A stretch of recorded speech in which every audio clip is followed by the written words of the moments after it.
There's no separation of church and state. For you to be a member of the official religions of America, you have to do the right paperwork to get the right tax exemptions, to get the rights of any other religion. Which means the church has to deal with the state to become an established church officially. So, and the Vatican are the people who are manipulating the banks to control our government. There is no separation of church and state. That's some superficial bullshit. Well, what has happened is my father is somebody who spent his life understanding symbolism, and the elite were constantly corrected by him. I remember him going to a museum with me in Santa Barbara and correcting a European artist and teaching her a lot of history of Rome. She was very well educated herself. I believe it's the museum proprietor or something like that. So he spent his life holding seminars in Southern California, teaching people and correcting people on their thoughts. And he was raised in the Catholic, and I believe he went to a boarding school as well at one point. So, may I teach you what I mean by I'm a prophet. I spent my life correcting the guy who spent his life correcting all the white elites and their top minds in their think tanks. Which means only one thing. It wasn't science that got me this far. It was divine insight, divine foresight. God exists, and I am a living testament to that. I could not have done what I did without God's help. And the white man and his English language are the one area in school, English is what I'm talking about, that I've always had trouble with. Why? Because it is a white person teaching a white language in a white way to a African man. That is the same problem many Africans have.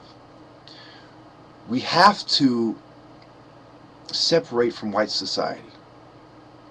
We have to understand that our enemies are going to plot on us from afar while they use their lower level minions to assimilate us.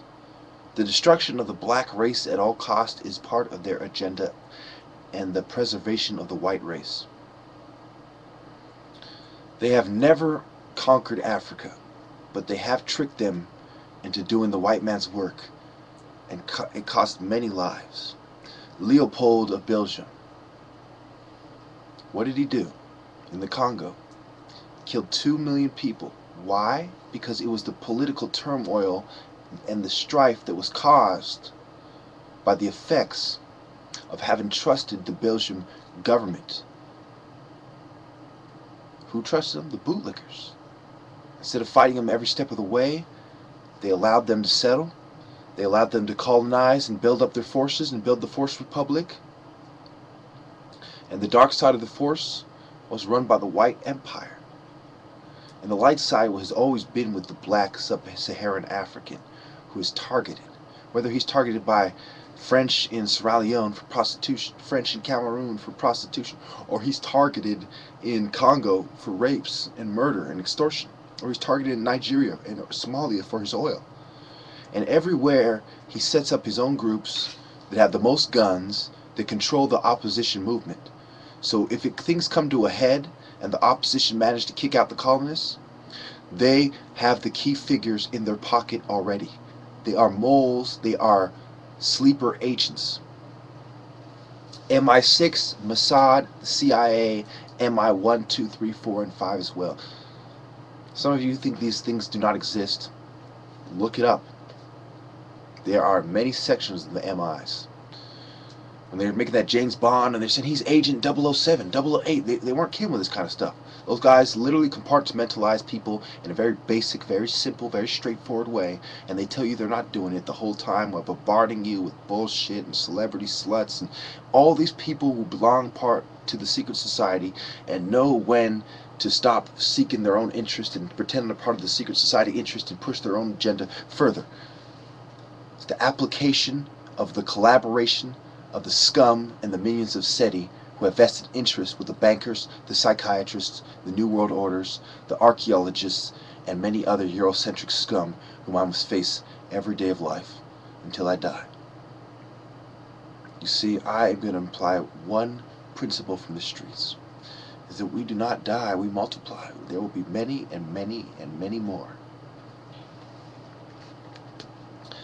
Oh, by the way, my beliefs, my personal beliefs is females should not take part in any war situation.